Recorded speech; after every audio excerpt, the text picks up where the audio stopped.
This is a HeadGum podcast.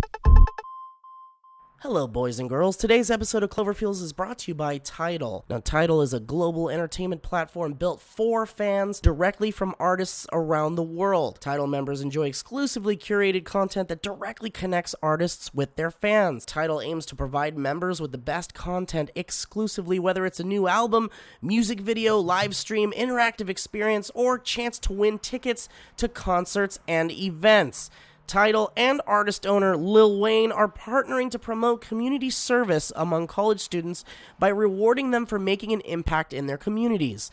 Come on, you can't beat that. Now, through the end of the month, any undergrad college student at a 4-year university can participate in Tidal College's Social Wave for Change to win a Lil Wayne concert near his or her school. How cool is that?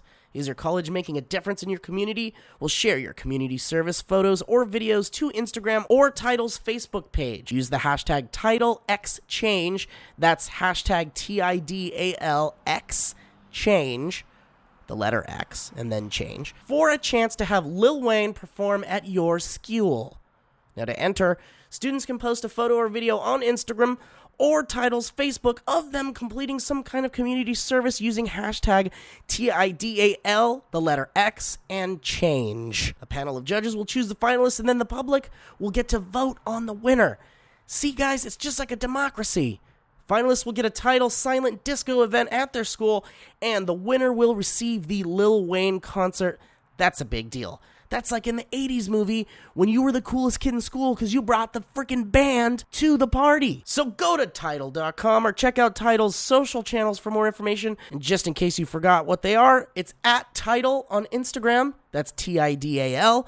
And at TIDAL Hi-Fi on Twitter. That's Tidal Hi-Fi on Twitter. And now, without further ado, I present to you in Cloverfeels.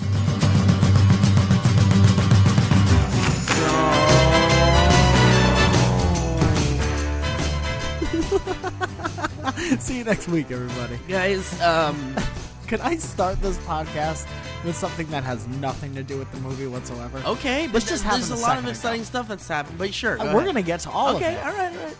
But you're going to have to sit on your hands, everyone listening. Before on your you ears. say what you're going to say, can I say something? Of course. Owen was listening to the last episode, and he was like, man, I was driving home from work, and I was listening to the podcast. I was really excited to hear the music. It took me 30 minutes to get home. Didn't get to hear any of the music from John Goodman's face. And I was like, oh, shit, yeah, because it took 30 minutes for us to get to it. Yeah. Go ahead. Well, we got down to some really fun, we were talking about some fun old we school always stuff. talk about stuff, and we laugh, and we have games and fun. Anyway, this Toys. isn't... We have toys and games. Toys and games. And this isn't long. While I was crossing the street to get over here. Yep. Okay, across the street, and then there's a little side street. It's much easier to cross.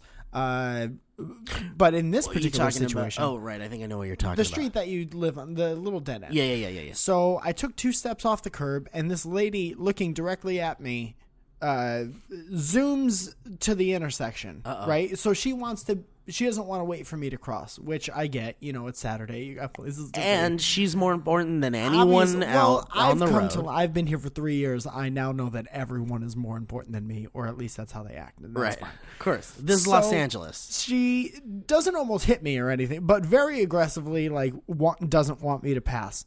So then I walk behind her car because I still have a place to go as well. Yeah, of course. She rolls down her window. She goes, "Excuse me." I say, "Yeah." Uh-oh. I hate this. I hate this. I don't want to hear the rest of it. "That sweatshirt, is that from Tombstone?" I said, "No." And normally, I am not that short with people. I'll sit and talk with anyone for any amount of time. But I turned back at her, and I crinkled my little eyebrows, and I was like, "No." Wait a minute. This terrible person? Obviously not in a hurry at all. Not in a hurry, just bad driver. Just needed to get there before I did on my legs. But do you think she saw you before you started crossing? Yes. Oh, absolutely. For sure 100%. she saw you? Because that's how, walking away, she wouldn't have seen. I have nothing on the back of my sweatshirt. It's just the back of a sweatshirt.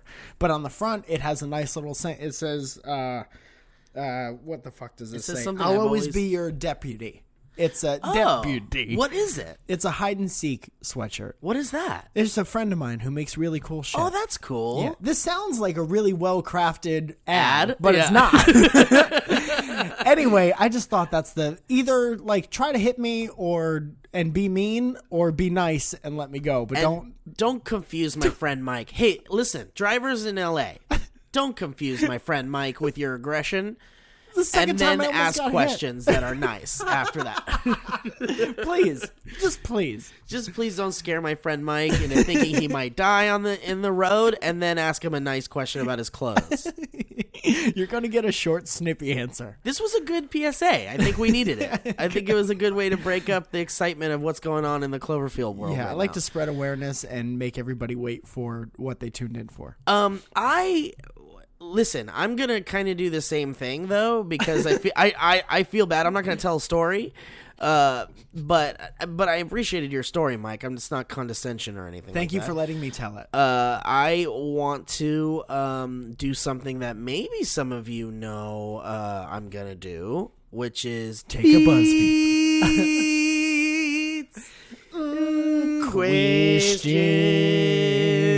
Questions. We should have harmonized earlier. That was a mistake. We should have on my figured part. it out. There's two things we should have done before we started this podcast. One, we should have figured out a harmony there to make that fun. And two, I should have gone to the bathroom. Here we go. Guys, some really exciting stuff has happened in the ARG. And so we've got all sorts of weird shit going on in the hashtag Cloverfeels on Twitter. And for those of you just listening to this podcast, I don't know why you're starting on this episode. That's a bad decision. You can use the hashtag Cloverfeels, and we will read your tweets and such. Not all of them, of course, because there's just so many. Yeah, there's 6. We're not going to read 6 tweets. Can't read just 6. Danny94, which I believe has done some Photoshoppery before on the Cloverfields V films. Look at you and your memory. I'm The just penis assuming flytrap, that I thing. could not be true. Did you say penis flytrap? No.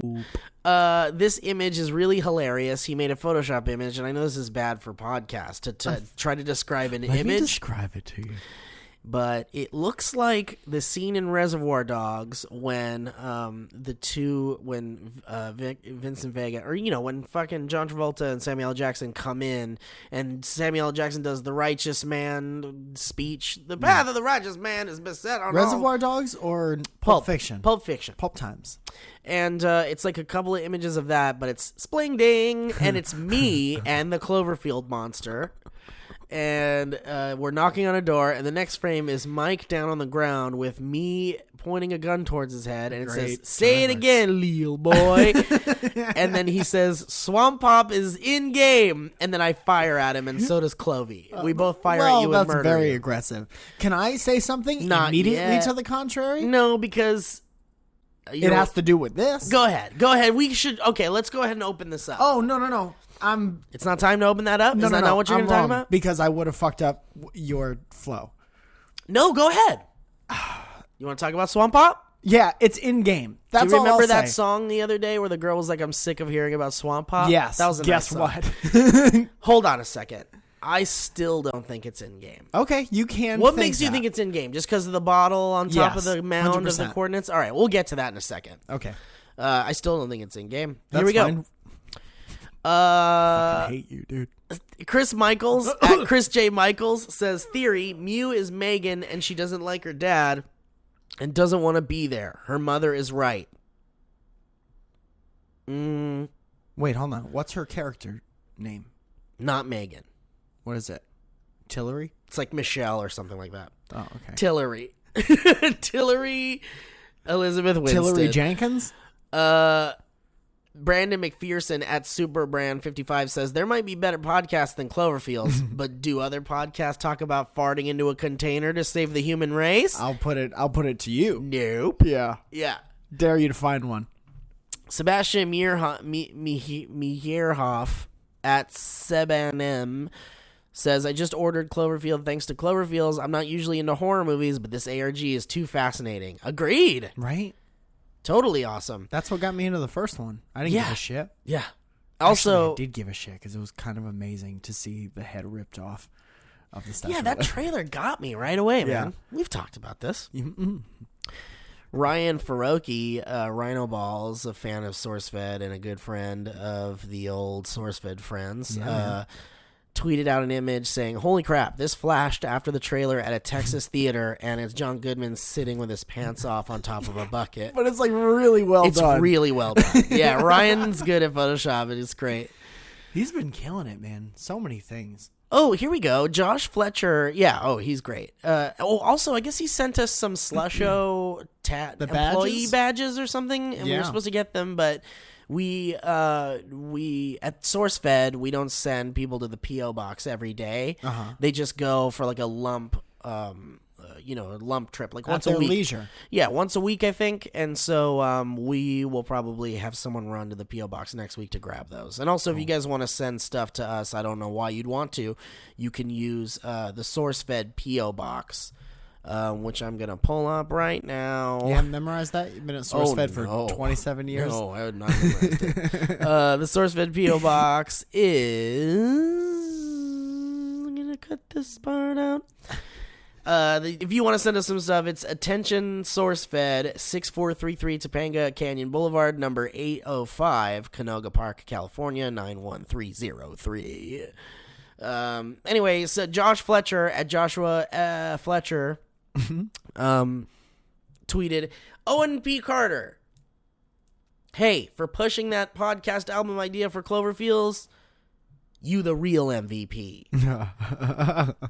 Owen...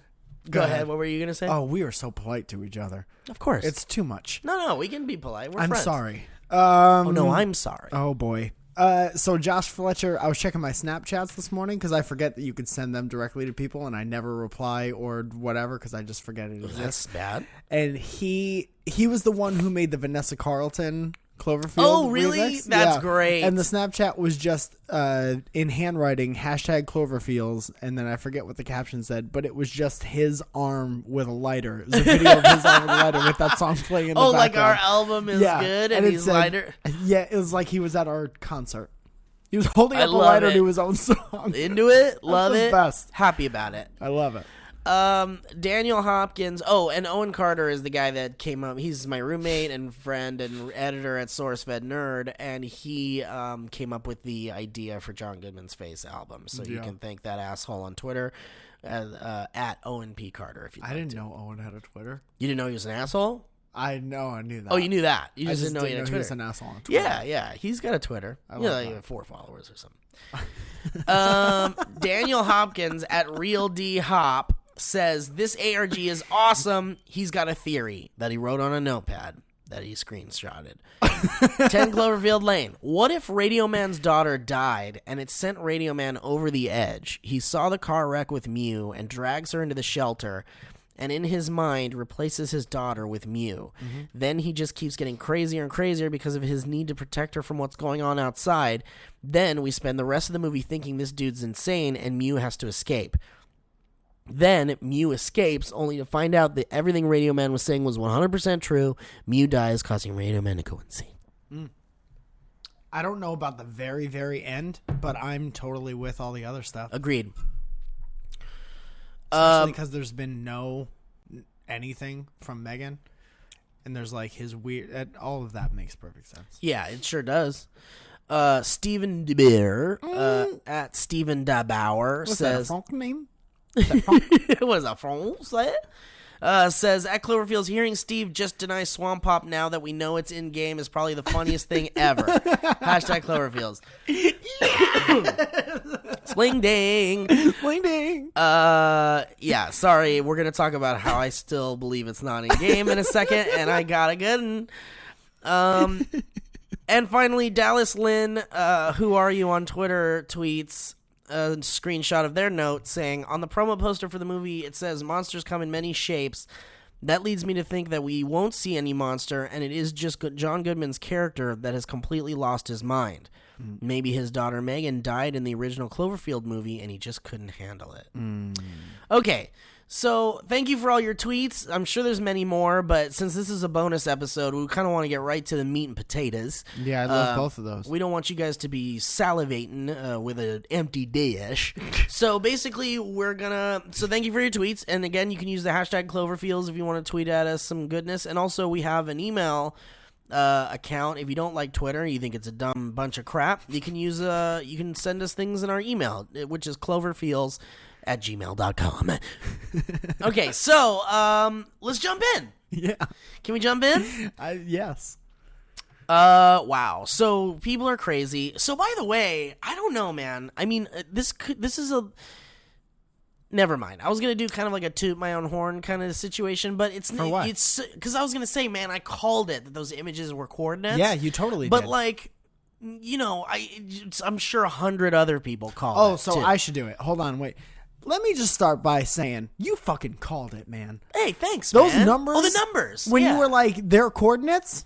They were fucking man. coordinates, yeah. dude. Yeah, but you know what? I think other people probably called it too, so I'll give them credit also. Other people woke up today, you know? And they're not making a dang podcast. That's for damn sure. Yeah. Okay, so to catch everybody up, 10 Cloverfield Lane trailers debuted in front of Deadpool. And a couple different movies, right? I guess so. Yeah, I guess you're right. But Deadpool it was when Deadpool came out. Mm-hmm. But you're Yeah, right. yeah, It was a bunch of different movies while Deadpool came out.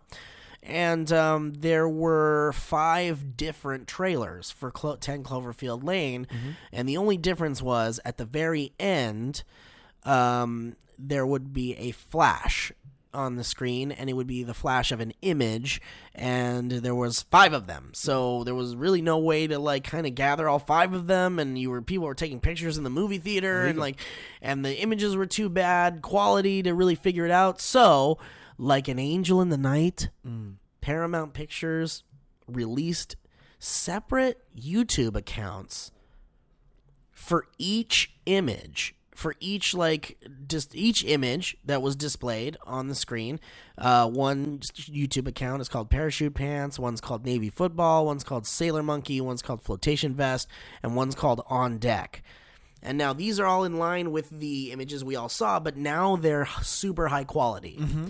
They're high quality, high res HD videos that Paramount put on YouTube. So now we had the clearest, crispest, not breaking the law way of analyzing these images, and upon further analyzation, each number that we talked about on each image, we were saying there's a number on every image, and we don't know, and blah blah blah blah.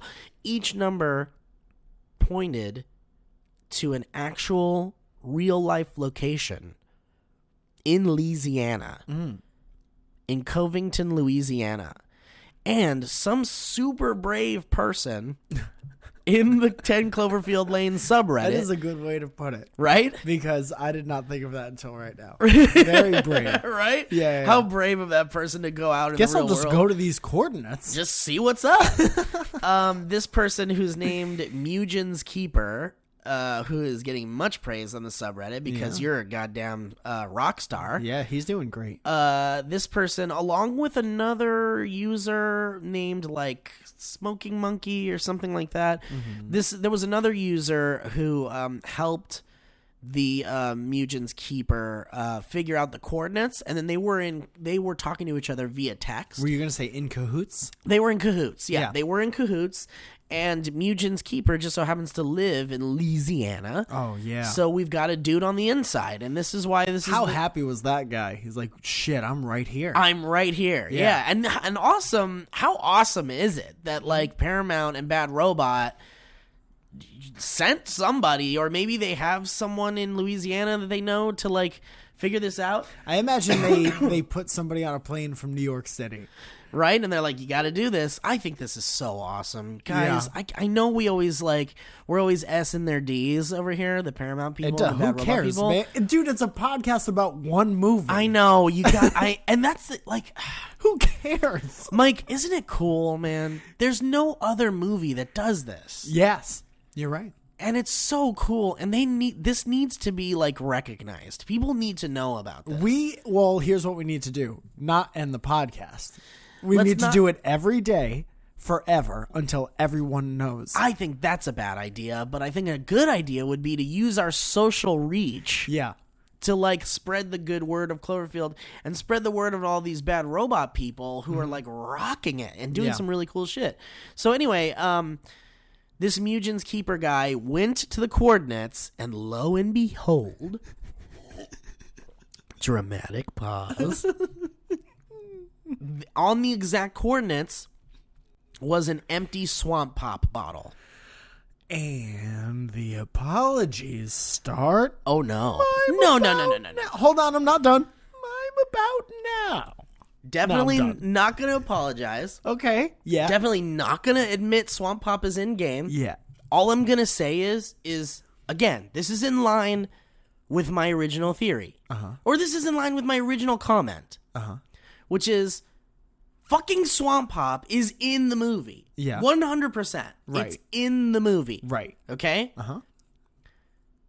It is a real soda that exists that was not created as part of the ARG, like Slusho was. Right. This is a fact. That no longer matters as to whether or not it's in game.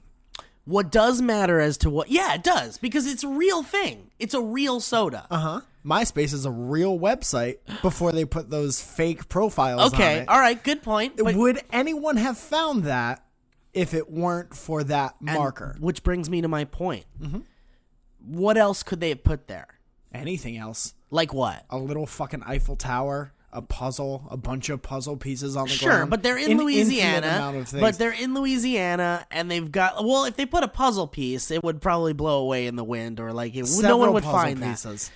I think Paramount is just going like, there's Swamp Pop in the movie. Everyone in the damn forums is talking about Swamp Pop. Yeah. That's the most recognizable thing right now. Let's just put a Swamp Pop bottle. We're in Louisiana. In fact, when they sent the guy or girl to go do this, they were probably like, go to the liquor store, buy yourself a Swamp Pip, drink it, and put the bottle down on the coordinates just so people know where to go. It's a geocache thing. Can I It's a total geocache ask you thing. a question? Yes. What makes something in game, not done yet, is it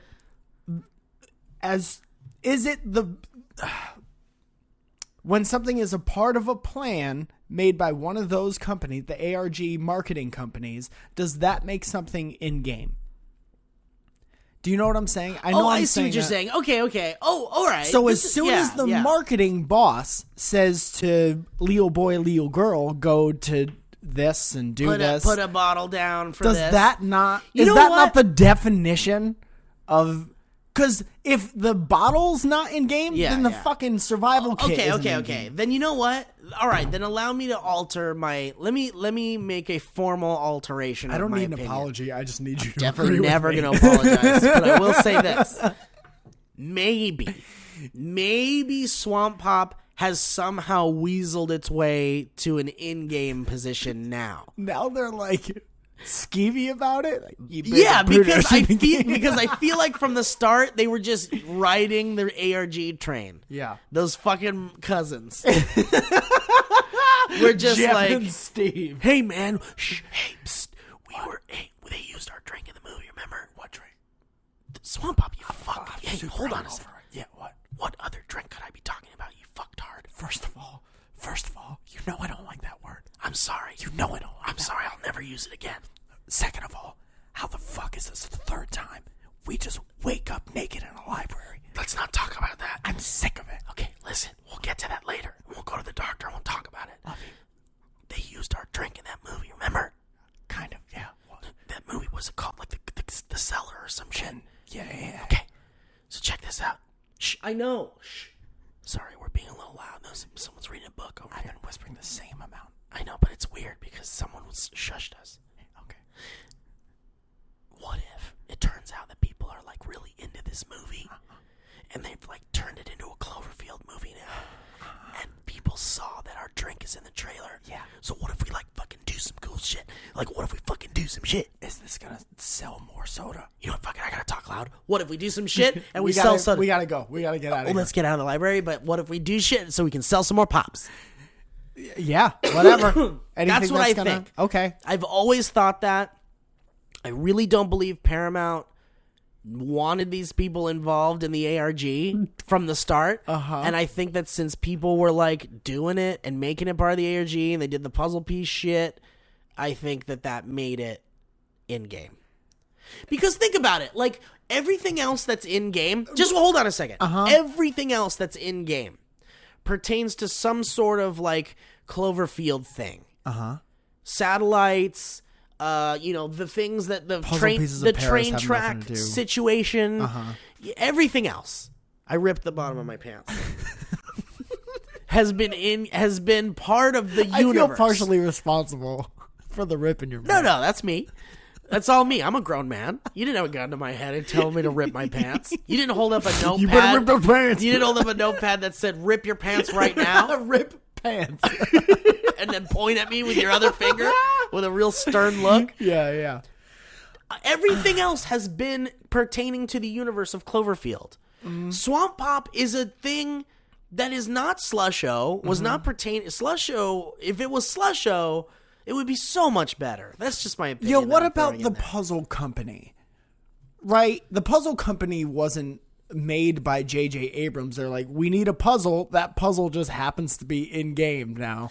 What do you mean? You know what I'm saying? Like the puzzles in the movie, the puzzle company didn't have to be created by J.J. Abrams. But the puzzles aren't in-game. Is there a puzzle that's in-game? There were puzzle pieces in that fucking survival kit that kid found. Well, let's talk about that. Might as well. All right, we spent too much time on Swamp Pop again. Sorry, everyone. I will say this.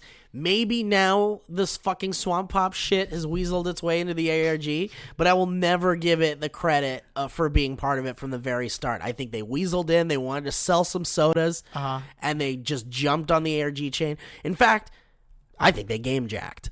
Straight up. I'm going to straight up say fucking Swamp Pop game jacked the Cloverfield Lane ARG and are now enjoying the benefits of it because people just talked about it way too much. Well, let them fucking make their money while they can. If they get like a super boost in sales because of that, that's just them being smart marketing people. Yeah, but anytime anyone gets a boost in sales, it's because somebody was a smart marketing person. But does a sugary ass drink deserve boosted sales from a cool movie that now we're getting into something that I don't even care to talk about. All right. So anyway, this guy, I'm sorry, what's his name again? Mugen's Keeper went to the coordinates, found the Swamp Pop bottle, and started digging under that. I don't know what got him to start digging. I guess because geocache. If you've ever done geocache stuff before. Geocaching is a thing that people do. There's a lot of apps out there. They've done it for a very long time. Where there are coordinates in a place near you, you go there, and there's like a little treat there, or like a you lunch. Take something and you leave something. You take something and you leave something, and there's like a little note, and you can write down your name and say you were there or something. I did it for a while. I was a part of a big group, but I got kicked out because I would leave poops. Your own, or? I get it. That's a good reason to be kicked out of a geocaching group. But yeah, so this person decided to dig in the ground, and in fact, there's a video of it. Of this person doing all of this. There is a video of it, yeah, of him digging in and opening it up and everything. And basically what he finds under the ground is a survival ammo crate? It's like a metal military ammo tin. Okay. Where they would keep like bullets or something in the military. And then when he opened it, there was all sorts of survival gear in there. There was tape, flashlights, Swiss Army knife, food rations, the flame retardant blanket, things like that. And a note taped to the lid. Before you get to the note, how'd it smell? Probably bad. Were there any farts in there? Probably smelled like Louisiana dirt and... Maybe it could smell like a fart. Louisiana cane farts? Do you think if John Goodman was the in-game person who buried that he would have let at least one in there? Well, were his farts for him, or were they for sharing? See, that we don't know yet. That's why we have to see the movie. I think they were for him. Well... This one's for me. Okay. So, anyway, it also inside the case was a USB drive. And upon further inspection, when this user got home to dig through some other stuff, There was also another USB drive in the bucket? the Swiss Army knife. Oh, God. The Swiss Army knife had a USB drive in it, as well as another USB drive. So there were 2 USB drives in there. Yeah. And a note from Howard that says, listen to these and you'll see what I'm talking about. It's almost right on top of us. You'll need a whole lot more than this kit if you're going to have a chance to make it to the other side. Good luck to us all, friend H. So, we have the audio. Mm-hmm. We have both audio bits, and let's just fucking play them. Oh no, that's a bad version of it. Hold on. Was that something else entirely? No, that was it, but it's just a real bad version of it. So the user recital from 1987.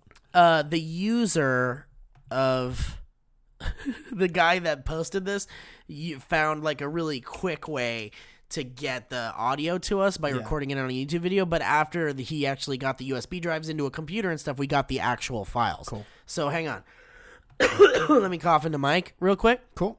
That was not into the microphone, into me. Into you. Yeah, sorry about that. That's okay. Is it? No. Out of gas. I'm out of gas. Out of gas. Out of for my car. Okay, so let's download this track. Okay. So each USB drive, there was 2 USB drives, and amongst the 2 of them, there were 3 files. Okay. Okay? Split evenly between the 2. Come on, man. You can't just say nothing until I laugh. That's the worst. The most defeating feeling. Okay.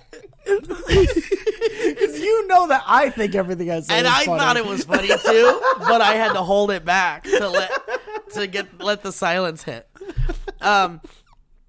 Okay, so each file is named the same basically, but there is a so on the bottle opener there were the bottle opener USB drive. Sorry, the first USB drive was a bottle opener. Okay. Mean game swamp poop. Right? You're saying it now. You're having an internal struggle with your own self now, and I don't even have to say anything. I'm just upset that we don't have Slusho anywhere to be seen. And instead That's we've got at this the root of all this bullshit. But instead of Slusho, we've got these fucking 2 cousins from Louisiana that made the sugariest gross drink that were like, oh, let's get it on this ARG, Cletus. Dude, no, man. I hope... Oh, they put our drink in the movie. Let's do it. Let's send some puzzle pieces to some nerds. I hope they kick your ass. I'm going to send them your coordinates, and they're going to beat the shit out of you. They're going to send me a version of their drink called Asshole. Hey, this is Satsuma Piss. Drink up, bitch. Bitch, you can't drink just shit. All right. So on the USB, I'm sorry, I guess there's 5 files. Now you're giving out shit information. There's 5 files. On the bottle opener USB drive, there were 3 files, and each one was called terminal log _02112016, which is a date, February 11th, 2016, underscore backup 1, and then there's backup 2 and backup 3. So John Goodman's character is insane. He made 3 fucking backups of this one file. Yeah, and put them on the same drives. If the drive fails, guess what happens to the backups? And on the Swiss Army knife USB drive, the two exact same files, terminal log underscore 02112016, and then 02112016 copy 2. So there's... Hey, Howard! Get your fucking naming system in order, please. Yeah, man. Do we need to teach you about assets? Yeah. And how to name them appropriately? Assets. So these are all little logs. What's happening? Did I shoot snot out of my nose just now? It sounded like you did, but I can't find it. There isn't. Dude, I'm going to go to the bathroom to take a piss. Right take now? a pee. I don't. That was Don't very do this crass to that me. I said. Don't do this to me And there's because gonna be a snot in the I know, middle but of my head. I've got to go to the. I'm just I've got to kidding. go to the This is a bathroom so hypothetical bad. situation. So let's. Okay, here we go. Keep drinking your water, though. Here. The only person I've ever met that has to piss since the beginning of Guess this. what, man? You got yourself a huge glass of Hold on, water. though. It's not. Hold on. Can I be honest with you, though? It's not that one, man. But you're also eating the water. You're right. I've crushed it into ice cubes and I'm eating it. It's so weird, man. All right. Our neighbors love us. Let me suck down some snot here. Snot pop. Okay. Here is what so all the files are identical, by the way. There's no difference between any of these files except the name of them. Okay. So here's the file. Let's listen to it. Houston, RD thermal exchange experiment, segment 721, downlink complete. Copy ISS. Cronus confirms download complete. Proceed to mission parameter 474. Confirmed. Bringing AMS interface online. Copy.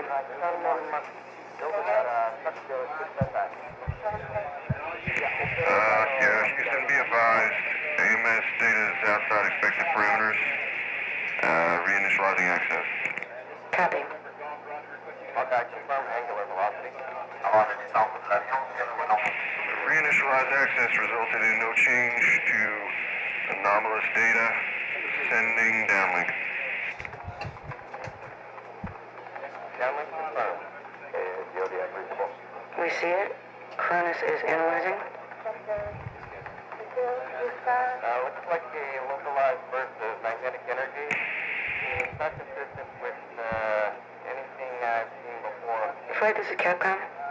Go ahead, Capcom. We might have an off-nominal situation with AMS 02. Have we heard from Spacecom about any activity in the area? Negative.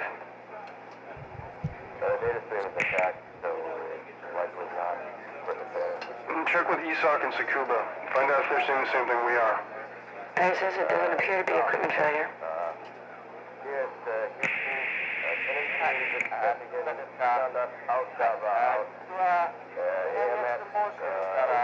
Space Command, this is the flight director at Johnson. You guys testing something we don't know about? Okay, done. You guys are sure? Europe is seeing the same signal. Okay. Tsukuba confirms as well. Space Command says they don't have anything up there.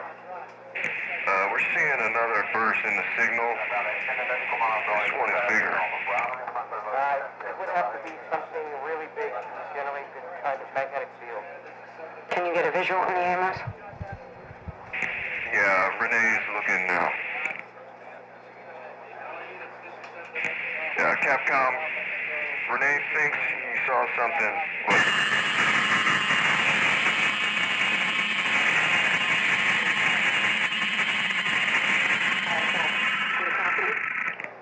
ISS, what was that? ISS, do you copy? Yeah, we copy, Houston.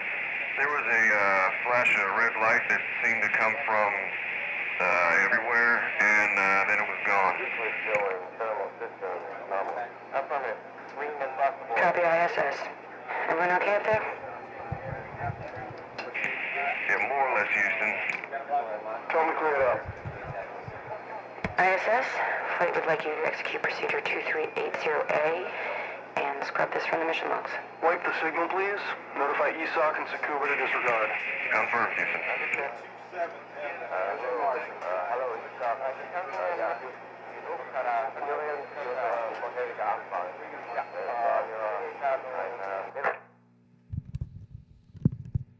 Okay, so for those of you who were good listeners, you were hearing some pretty interesting stuff being said in the transmission, in this like piece of audio. Mm-hmm. And someone has transcribed the audio on the subreddit, and it's very interesting stuff. They've also taken the audio waveforms into, you know how you can do like visual waveform stuff where you can see the waveform in a visual way, and sometimes there's like images in there or something like that. Yeah. Spectral analyzation or something of the audio files. Nothing. And then someone actually dropped all the files in on a timeline to look at the waveforms to see if there was any differences. Nothing. They're literally all the same file with no difference. Okay, just backups. But here's here's a transcription that I'm going to read to you guys of what was said. Of what was said in the USB drive. Did anyone translate it from science to English? Because I couldn't understand jack shit. All right, it's very interesting stuff. ISS. So there's ISS, and then there's Capcom, and then there's like flight and space. All these people are talking to each other. So ISS says, Houston, ARTE thermal exchange experiment segment 721 downlink complete. Capcom says, copy ISS. Cruise confirms download complete. Proceed to mission parameter 474. ISS says, confirmed, bringing AMS interface online. Capcom says, copy. ISS, yeah, Houston, be advised, AMS data is outside expected parameters, reinitializing access. Capcom says, copy. Then there's a man that says, contact confirmed at angular velocity. ISS says, reinitialized access resulted in no change to anomalous data. Sending downlink. So far, this is all just kind of like strange, like, communications. Do you know what any of this means? Not yet, but some good stuff's coming. Man says, downlink confirmed. Capcom says... Real quick, talking to Houston, is that NASA? It is NASA. Okay. Yeah. Capcom says, we see it. Cronus is analyzing. Cronus. What's Cronus? Is that a satellite? Potentially. Man, looks like a localized burst of magnetic energy. It's not consistent with anything I've seen before. Capcom. Flight, this is Capcom. Flight. Go ahead, Capcom. Capcom. We may have a off-nominal situation with AMS-02. Flight. We have heard from Spacecom about any activity... Oh, I'm sorry. Have we heard from Spacecom about any activity in the area? Capcom. Negative. Spacecom. Data stream is intact, so likely not equipment failure. Flight. Check with ESOC and TCKUBA. Find out if they're seeing the same thing we are. Capcom. ISS. It doesn't appear to be equipment failure. Flight. Space Command. This is the flight director of Johnson. You guys testing anything we don't know about? Spacecom. No. Flight. Not very convincing. You guys are sure? Spacecom. Europe is seeing the same thing. Koopa confirms as well. Flight. Spaceman says they don't have anything up there. ISS. We're seeing another burst in the signal. This one's bigger. Spacecom. It would have to be something really big to generate this kind of magnetic field. Capcom. Can you get a visual on the AMS? ISS. Yeah, Renee's looking now. Capcom. Renee thinks he saw something. Audio interruption. Capcom. ISS, what was that? ISS, do you copy? ISS. Yeah, we copy, Houston. There was a flash of red light that seemed to come from everywhere. And then it was gone. Capcom. Copy, ISS. Everyone okay up there? ISS. Yeah, more or less, Houston. Flight. Tell them to clear it out. Capcom. ISS. Flight would like you to execute procedure 2380A and scrub this from the mission logs. Flight. Wipe the signal, please. Notify ESOC and TSKUBA to disregard. ISS confirmed. Okay, so basically we have some sort of thing that these... What was the date? Well, the date of the file creation was 02/11/2016. Okay. They don't say a date in the transmission? They don't. Okay. Yeah, so it would be cool if we could link it to an actual weird anomaly or something. That's what I was trying to do. So now that we have a transcription and the audio file, what are people saying? Well, some people in the subreddit are saying this screams extraterrestrial to me. Mm-hmm. Because this is all space observation stuff, and they're talking about magnetic fields and a big red light that can be seen everywhere. And also, it's from a space station. So a lot of people are saying, shit, aliens. Mm-hmm. this sounds like aliens. Yeah. And there's some disappointment coming from that. Because from the original Cloverfield, there was the assumption that Clovey had been in the ocean for centuries. Thousands and thousands and thousands. From space. He could have come from space. Also, I mean, I get it, but I mean, it's really alien looking. We've never had anything like this on this planet. Although before. I will say, yeah, the design of Clovey, as designed by this, who fucking designed it? There was this guy who created he also did the alien designs for JJ Star Trek right? reboot. Yeah. Yeah. He said that his Cloverfield designs were based off of Earth things. Okay. So all of the designs here are based off of like consistent with deep sea things. Right. So there's that. Mm-hmm. Maybe it's alien stuff, but there seems to be a divide between people that are like, I'm going to be really disappointed if it's aliens, and I'm going to be and I'm okay if it's aliens because maybe Clovey came from space anyway. Well, here's what happened. At the end of the original Cloverfield movie, something falls into the ocean. Right. That's an alien. That goes down to the bottom of the seabed there and has sex with an anglerfish, and then or a seahorse. Let's not be racist. Or a seahorse. Sorry. An aqua equestrian. An aquatic equestrian. Yeah. And then Cloverfield. That's a new theory. Maybe. I don't know. I don't know. All I know is that this is super fucking cool that there was a cartridge case buried under the ground. Yo, incredible. With cool shit. This guy, Mugen's keeper, found it. Mm-hmm. Very fucking cool. Thank you for doing that, by the way. Yeah, I think this guy's getting a ton of praise on the subreddit, and rightfully so. But for us here at Cloverfields, we also want to extend our excitement and our freaking appreciation of you for actually going out there and doing that. Yeah. It's very awesome. Thank you for sharing every aspect of finding it. There's videos. This man put up so many videos. There's one of him initially finding it. Uh-huh. There's one of him digging through all the contents, like in a longer video. Mm-hmm. And then there's one of the audio from the USB drive, stuff like that. So this guy really like put in a lot of work for us. What if he found it and he just kept it for himself? And was like, oh yeah, and everyone's like, what's in it? Nah. Yeah. The ARG team is like, I certainly hope he at least takes a picture before this movie comes out. Do you think they anticipate that when they're making these cool, like, buried real-life object things that, like, maybe someone sees them initially do it? Someone who's, like, throwing a ball with a friend or, like, some guy who's doing landscaping. Yeah. And then they, like, go, like, what the fuck was that? This guy just buried something. What are these two hipsters burying? Yeah. And then they go over. Like, do they anticipate that some, like, normie who doesn't know what's going on is going to dig it up and be like, oh, cool, the survival kit. Yeah. And then put it in the trunk of their car and never look at it again? Yeah. Some kid goes into the woods with a camera and is filming the ground as he's digging, and then he finds something amazing and he flips out. Meanwhile, the groundskeeper is like watching this whole thing. Yeah. Like, what the fuck is this? I fought in Nam. And now we have fucking kids digging in the dirt with their cameras. Finding things? I've never found one thing. I'm have not a metal partial. detector. And in fact, I hate finding things. What if it was just a random old guy with a metal detector? They're everywhere. Yeah, I wonder if they anticipate that. But luckily, this guy who found it, thank goodness, it was part of the ARG and found it and deserves every damn bit of praise.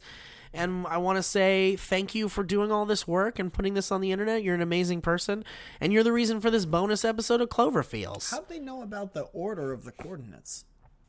Well, that's what I was going to say. That guy, there was this like monkey guy that helped him find the coordinates. Okay. That guy like took all the images, like reversed Google searched them and did all this stuff to them. He basically threw his thing down. Well, he would flip it and reverse it. He flipped it, reversed it, slapped it, kissed it, put it to bed, woke it up, slapped it one more time, gave it a shower, gave it a bath, fed it breakfast, put it back in the blender, turned it on, kissed it, put it to bed, and said goodnight. That's what he did. And so basically he took all of the numbers and plugged them into something to see if they were actual coordinates. Mm-hmm. And maybe, sorry, I'm excited. Maybe he tried several coordinates and to fail. But maybe there was one in Louisiana that seemed very like, okay, we've done stuff with the numbers. It turns out this sequence of numbers leads to Louisiana. Right. And so that's when he probably hit up his friend and was like, dude, you want to check it out? Yeah. Check what out? Have you ever heard of Cloverfeels? And you know what's really cool? It's so cool if you go to the subreddit. I don't know if you guys haven't gone to the subreddit. If you haven't, you're missing out on a lot of really fun stuff. But the guy, let's see if I can find it. Was he a fan of the movie? Here it is. Yeah. Yeah, I think so. But check this out. There's a post that says, this was from a day ago, that says, after long consideration, I'm heading to the new coordinates this morning. Mugen's Keeper. And by the way, they've changed his Mugen's Keeper now has a little like Reddit tag that says main dude. Awesome. He's like the main dude now. Nice. You're into, brother. So he says, thanks to the stoned ape. The stoned ape is That's the guy. For texting me this latest info late last night and for the hard work of many of you have put into this. And the hard work many of you put into this. I wouldn't have seen it for a day or two otherwise. It seems promising, so screw it. I'm going in a few minutes. I debated this decision all night, but the intel is sound enough for me. I've been awake for 27 hours and just got off of night shift and have to be back tonight, but I can no longer contain my excitement. The truck is loaded with gas, tunes, a shovel, and a Rockstar punched, and I'm almost ready. In-game? Rockstar punched? Why not? It's a drink that's being mentioned. Get out of here. I will update as soon as possible, but give me a couple hours to get out of there and explore safely. I want to be certain this isn't marked private property and will be very cautious. Very smart. For the most part, smart young man. Very smart. For the most part, people here are friendly and understanding, but I will not trespass. So here's to all of you good people. I hope the journey is fruitful for us all. The New Orleans Cloverfield search team is on the move. You know what's really funny to think about? What's that? He's doing all this stuff. He's trying to put as much on the internet as he possibly can before he gets to work. And then he gets to work. Maybe he's a little bit late. And his boss is like, 15 minutes late again, Jeff?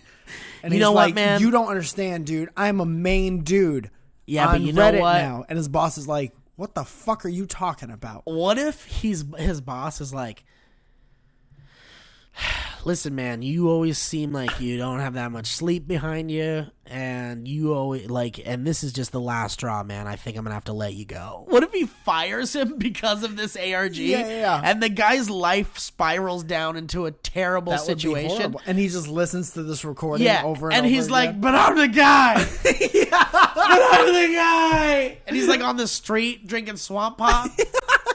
In his own filth. No teeth left. Just, you know, I was the guy. I found a case in the dirt. It's just assume a fizz. I'll spit your mouth. I found 2 USB drives. I'll spit in your mouth. You guys don't even know I'm the guy. You got it? Have $1? What? This is the worst possible scenario. I know. We're just poking fun. But it's of course, the this opposite. guy. He's currently, all of his recent tweets, the location says from a hot tub. And he currently has a great job. Also, real quick, on the 10 Cloverfield Lane subreddit, someone discovered that in a new TV spot with no new footage, there is some new executive producer credits in the in the billing block of the film after the trailer. New, like, additional or completely different? New additional executive producer credits, and you might recognize these names. You might not. Bree Essrig. What if it was just like a bunch of our friends? Philip DeFranco. No, here are the names. Ready for this? Yes. Toby Turner. No, I'm kidding. No, executive. Oh. All right, here we go. Here we go. Here are the executive producer names. That was really loud, by the way. Brian Burke, Drew Goddard, I know. and Matt Reeves. Oh, yeah. Boom. Awesome. So, shit. if we needed any more proof that this was a Cloverfield movie, It is now. there's no way out now. We Yeah. are in it. Yeah. What is J.J. Abrams on this? Executive producer? I don't know. No, what any of those he's just people do. producer. You know what's sad about that? not only do I live out here and I'm in this industry now and have been for a while, went to school for it, have heard many, many, many stand-up comedians do the whole bit about what does an executive producer even do, right? All of that. Sure. And I still don't know.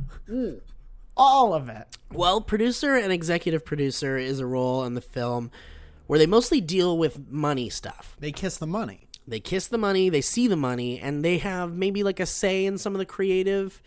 But for the most part, when you put someone's name, like when you see Steven Spielberg's name on the Transformers movies, likely he doesn't have much to do with the film itself other than the fact that he's using his name there and is getting a nice fat paycheck.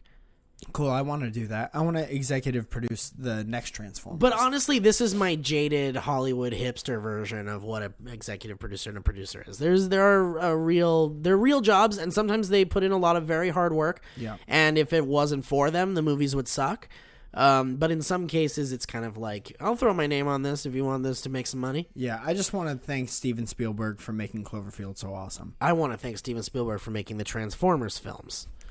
And so if some of you are like, who the fuck's Brian Burke? I'm going to tell you who that is. This man is a producer-writer who he actually was a producer that worked on Lost, JJ's Star Trek, Force Awakens. Maybe you've heard of him. So he's worked on a bunch of stuff with JJ, and of course Drew Goddard wrote the original Cloverfield film. And look who's talking too. Well, that's a little known fact, and I think he's an Alan Smithy, and I think you just revealed that he wrote on that film. Little factoid.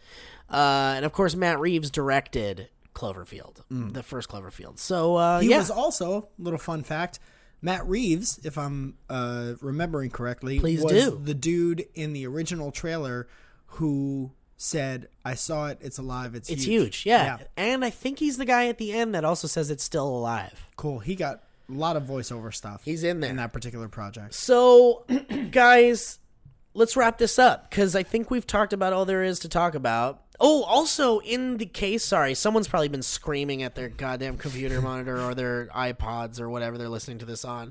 But there was also a puzzle piece in the case that had the USB drives. And it turns out the puzzle piece is one of two missing pieces on the puzzle that Mew and the broken arm guy are putting it together in the trailer. Interesting. And it's actually like the eyeball of like a kitty cat.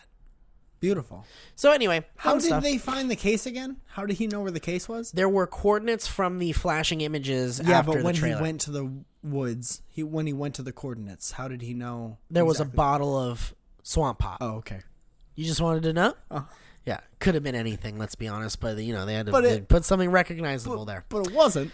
Well, Paramount did this. It wasn't. So let's talk about this. Yeah, it's just a bottle of Swamp Pop. That's a gross, terrible, gross drink.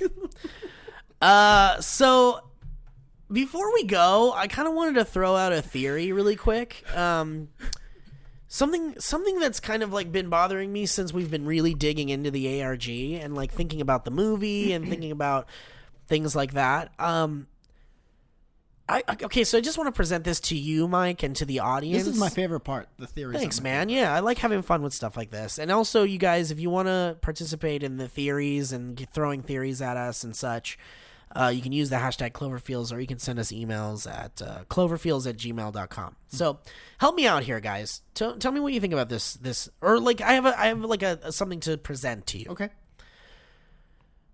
So we don't have very much to go on that 10 Cloverfield Lane takes place.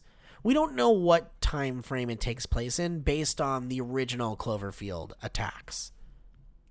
We have no idea, but we do know that it's a modern movie that takes place right now because of the current events that they link into the ARG. Yeah.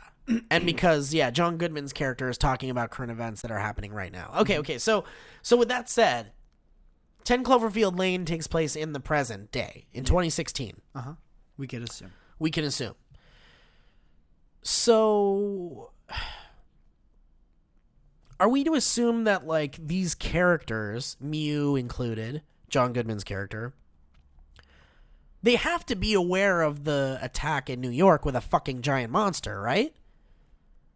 There's no way the government could have like covered that up as something else, or if it happens. See, the thing is, like, Howard hasn't said anything like this is going to be worse than when Cloverfield right, attacked. and that's a weird thing. Yeah, yep, you're right. That there isn't a mention of like, honey, you know that they're like he's talking to his daughter, like we know about the events of New York, so just know that this is dangerous. That things are dangerous. The world is topsy turvy. We don't know what's upside down and what's right side up anymore. There are wars. People are starving. There are giant sea monsters that come out and destroy whole cities. Yeah, you know that. So it's kind of strange. I mean, I get that maybe like Paramount and the ARG is like trying to kind of like keep it as mysterious as possible and not giving us that like... would give away a lot. It would give away a lot, but like would it necessarily ruin anything? No, still wouldn't know what the movie was about. We still wouldn't know what the movie's about, but it would actually kind of like heighten everything. It would make everything cooler. It would make everyone would like collectively shit their pants and be like, oh shit! They've acknowledged the New York attack from Cloverfield. Yeah. So my question is that if this is a modern day movie that we have guessed takes place in the Cloverfield movie universe, why... Two questions. Why haven't they brought up the events of the New York attack with a monster? Which was codenamed Cloverfield. Right. And number two, why would Mew be so reluctant to stay in the bunker if this was a universe where monster attacks have happened? Like, I get the idea that maybe it's like John Goodman's character starts to go crazy, and like even if you're trying to stay safe from a monster attack, you don't want to be stuck down in a bunker with a crazy person. Correct. So like maybe that's the story angle. Yeah, you don't ever want to be kidnapped regardless of what's happening. You never want to be kidnapped, and doubly you don't want to be kidnapped by a crazy person. Yeah. But then he has John Goodman's face. But also, I don't think it's a kidnapping situation. Because, like, if she broke her leg, she clearly needs help from the car accident. So we can assume John Goodman's character is, like, helping her. Also, and this is interesting,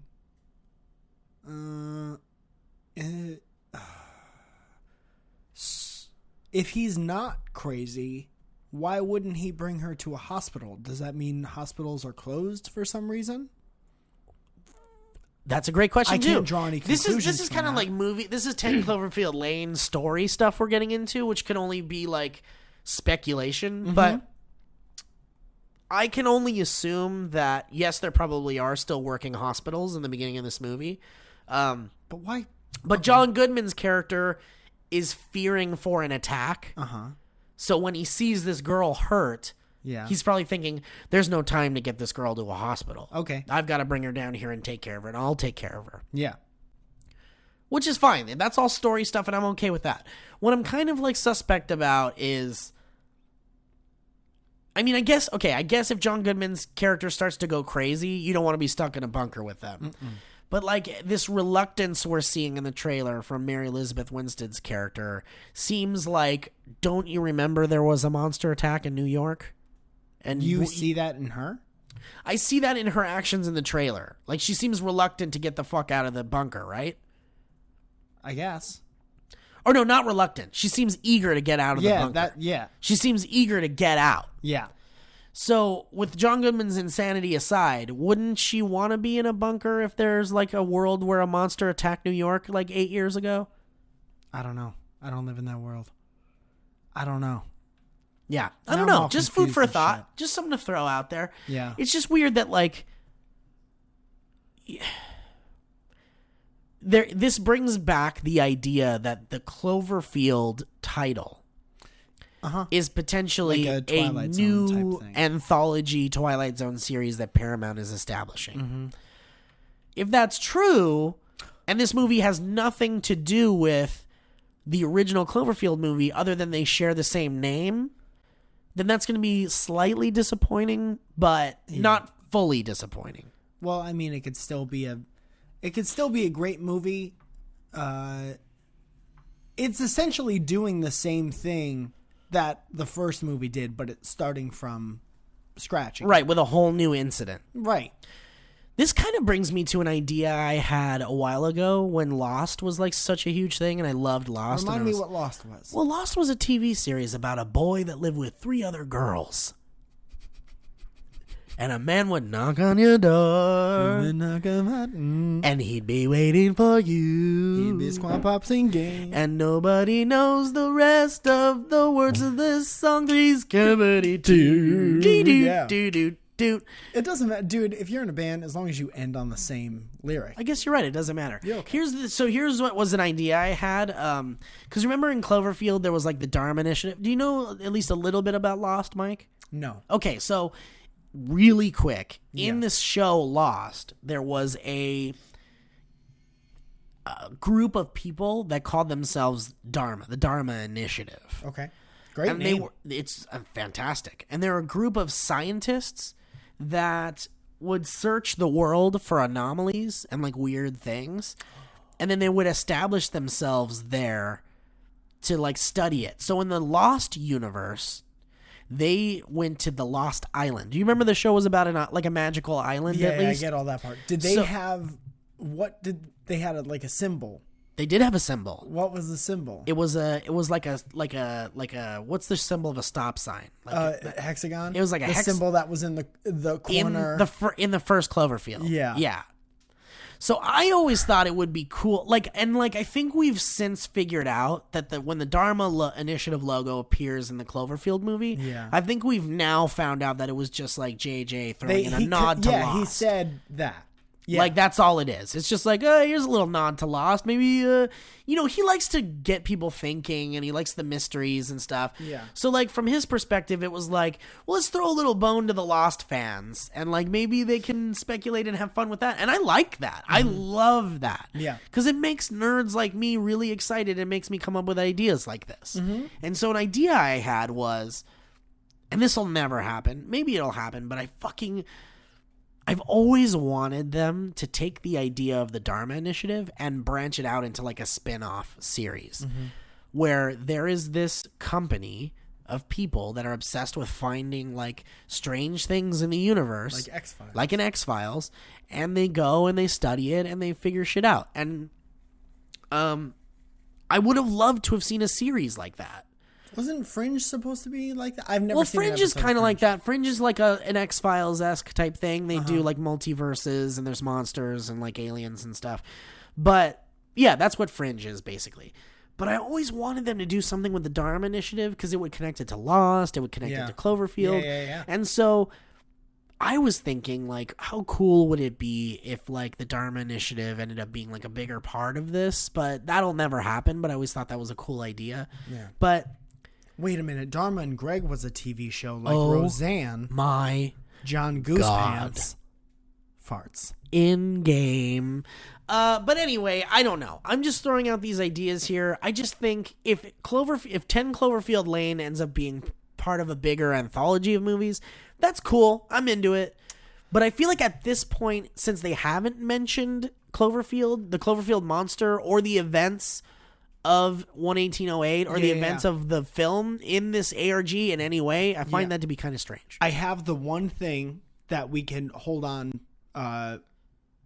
hope for. Well, I think I have one too, but you go for it. The roar. That's exactly what I was going to say. Awesome. The roar sounds like the Cloverfield monster roar, but there's something different about it. And the satellites that John Goodman worked on are looking at the ocean. There are little things, but like they're not giving they're purposefully not like giving us something. And I feel like if you guys at Paramount are listening or Bad Robot are listening, stop listening for a second. Stop listening so I can say something really quick. No. If you guys are listening, I don't think it would, and I'm sure you've already talked about this in your meetings or whatever, but I don't think that it would really ruin anything if you threw one little bone about the monster from Cloverfield. I think the roar might be the little bone. Well, I'm talking about in the ARG. Do you not group the trailers in with the ARG? No, because the trailers are like the movie. Because remember, like in Cloverfield, the ARG was kind of separate from the movie. Kind of, but that's kind of where everything comes from. And then they got the coordinates from trailers, from official trailers. Well, it's true, but what I'm saying is like in the original Cloverfield movie, the only indication of the ARG whatsoever was like the Tagarado tanker and the Slush Show t-shirt. That's it. And what's her name on the couch? Oh yeah. And yeah, Beth. Which was very in-game. Right. So I'm saying that like maybe the monster roar or something might just be like a little bone or whatever, but that's all in movie stuff. The ARG is giving us like more information about the bigger 10 Cloverfield Lane story. Mm-hmm. And like I would just appreciate, because this is all for us, like most moviegoers won't be a part of the ARG. Mm-hmm. I'm just saying for us, it would be cool if in the ARG there was some kind of like, if John Goodman's character Radio Man 70 said something like like that. If John Goodman's character said something like, you know, Megan, be careful. You remember the events of New York, so be careful. Like that kind of thing. Like, but I get that they want to be very mysterious about it. Even so keep whatever. it vague. Say that exact thing and keep it vague, like it could be 9/11 or right, it could be 118. Yeah, it's okay. Whatever. It's just me throwing shit out there. You guys tell make us. this easier for me. You guys that are listening, if you have anything to add on to this thing we threw out there or whatever, go ahead and use the hashtag Cloverfeels on Twitter, or you can go to the subreddit, reddit.com/r/Cloverfeels. And in yet a third way to reach us, you can go to, you can send us an email, an electronic mail using cloverfields@gmail.com as your way to contact us. Do you want to give out your number in case they want to text you yes, something? Yes, it's 31. No. So guys, thank you so much for listening to this bonus episode of Cloverfields. We hope that you guys are having a great time with the ARG, as much of a great time as we are. I remember I got all this information while I was at work yesterday and couldn't do a goddamn thing because I was too excited about the contents of the case and shit like that. But thank you guys for listening. And again, thank you all for who submitted John Goodman's Face songs. At this point, I realize that John Goodman's Face might be a little out of control because we're getting a lot of music. Yeah. I don't know what to do. Yeah, I honestly don't know what to do about all this music. It was kind of a task adding it into the last episode. Thank you for doing that from me to you. Yeah, no problem, Mike. And I appreciate, and again, look, you guys put in a lot of hard work into this music, and it gives me great pleasure to add the music into our podcast and give you guys a little love because you guys made some amazing music. Mm-hmm. But now there's so much that like I don't know what to do about it. So you're hurting Steve's heart. I think I don't know if we'll feature music in the podcast again. We might, but regardless, what we might do is maybe we'll set up an official SoundCloud account and then we'll just compile all the music there. And then anybody can go and check it out there. Yeah. I don't know. That might be difficult too. We can always use stuff we get as like outro songs or something like that. I need an assistant. Rhino Balls. Do you want to help us out or something? Yeah. Take a break from photoshopping everything. Yeah. And your real job and your real life and focus on this Move instead. away from your family and help us. And your friends. And become a part of this and we'll pay you in Swamp Pop. Yeah, all right. Welcome. Well, guys, thank you so much for listening to this bonus episode, and we will be back Monday somehow. I don't know how we're going to do that. We'll make another one tomorrow night, or maybe this will... No, we got to put this up now. Yeah, this officially makes most of our episodes bonus episodes. There are 2 regular episodes of this. We should just maybe try to record the next one Sunday night, I guess. Okay. But anyway, guys, thank you so much for listening. And again, you know how to reach us. We just said it seconds ago. And you can find Mike Falzone on the Twitters at Mike Falzone. You can find me on the Twitters at Steve Zaragoza. And thank you guys for listening.